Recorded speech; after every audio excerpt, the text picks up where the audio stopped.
Hey everyone, Eddie here with Insane Hobbies and RCs, and today we have for you an unboxing of the highly anticipated Spektrum ix12. And to be perfectly honest, I'm super excited to see what's in the box. Let's throw it on the bench and check it out.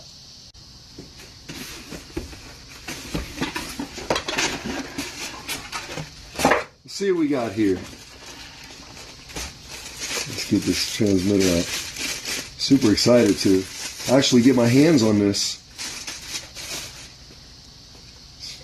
Really nice transmitter. Feels a lot like the G2. And here we have the AC adapter with some international adapters to go with it.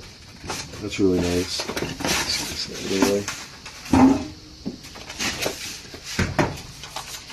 This particular radio here comes with the AR9030T, and the T stands for telemetry. This is nice, it has 2 satellites.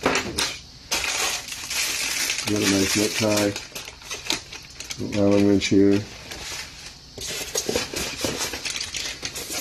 We got here on the bottom. Looks like we got some stickers and the manual.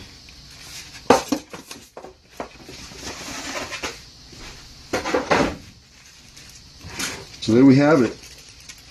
There it is, the highly anticipated Spektrum ix12. Yeah, it really doesn't feel or look that much different than the DX7 G2. You know, a little comparison there. But I tell you what, I'm super excited to really put this transmitter through its paces. Thanks for watching. Don't forget to like, share, and subscribe. And keep an eye out. We'll have a lot more content coming. Thanks again.